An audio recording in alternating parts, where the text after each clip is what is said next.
President Donald Trump says the U.S. is exploring a potential deal on Greenland after talks with NATO as he backed off plans to impose tariffs on European allies that had opposed his plans for America to acquire the island.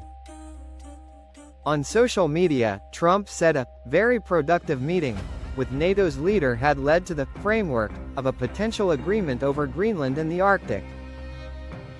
He offered few details.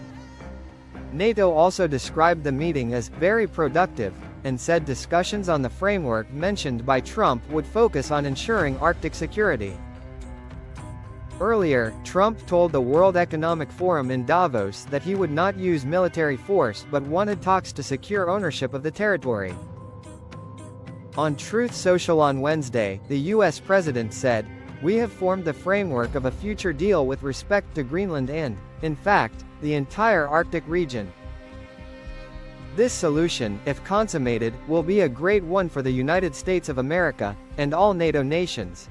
He did not say if the proposal included American ownership of the autonomous Danish Dependent Territory, but told a U.S. cable network the plan might involve mineral rights.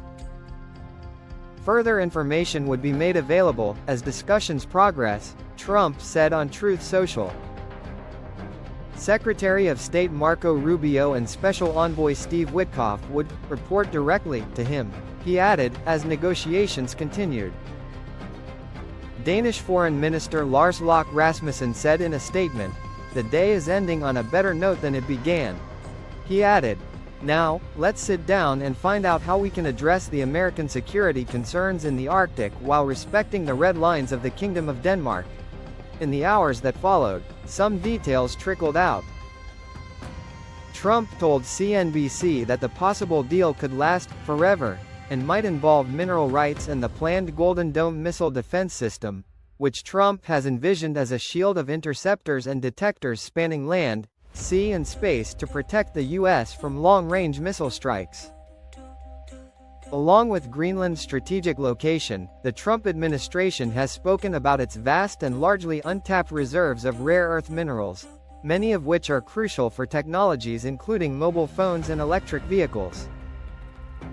Trump also told CNN in Davos, Switzerland, that the deal framework for Greenland was pretty far along, and gets us everything we needed to get, especially real national security and international security. NATO Secretary-General Mark Rutte said he had not discussed the key issue of Danish sovereignty over Greenland in his meeting with Trump. He told Fox News the issue did not come up anymore in my conversations tonight with the president.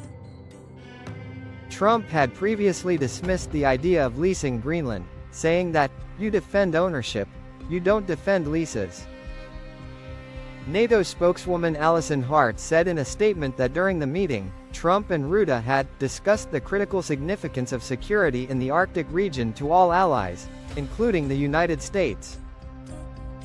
Discussions among NATO allies on the framework the president referenced will focus on ensuring Arctic security through the collective efforts of allies, especially the 7 Arctic allies, she added.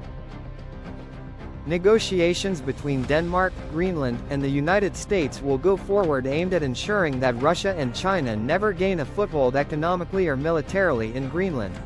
According to the New York Times, the potential plan could grant the U.S. ownership of small pockets of the territory's land, where American military bases could be built.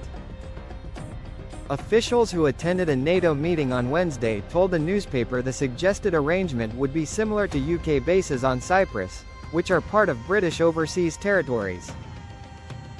Under existing agreements with Denmark, the U.S. can bring as many troops as it wants to Greenland.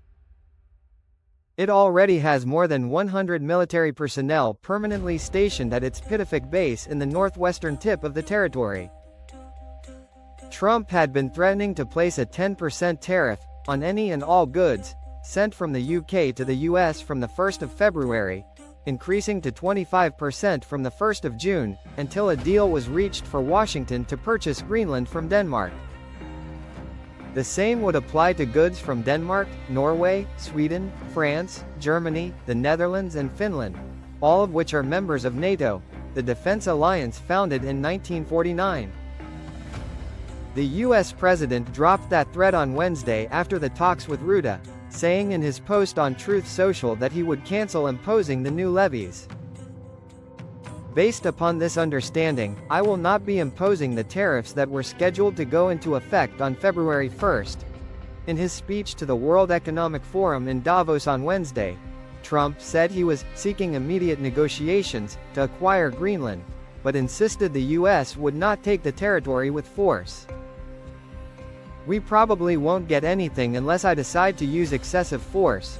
We'd be unstoppable, but we won't do that," Trump said. "I don't have to use force.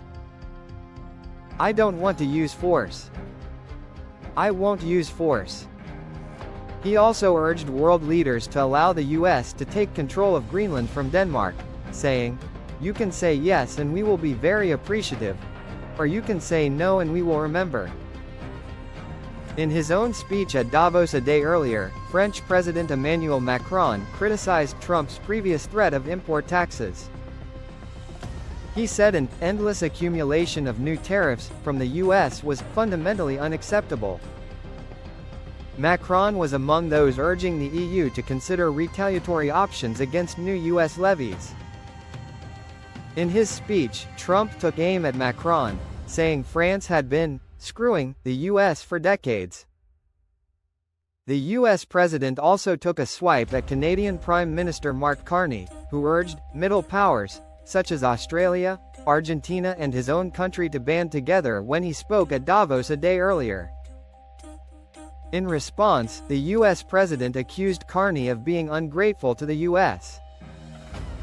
"Canada lives because of the United States," Trump said.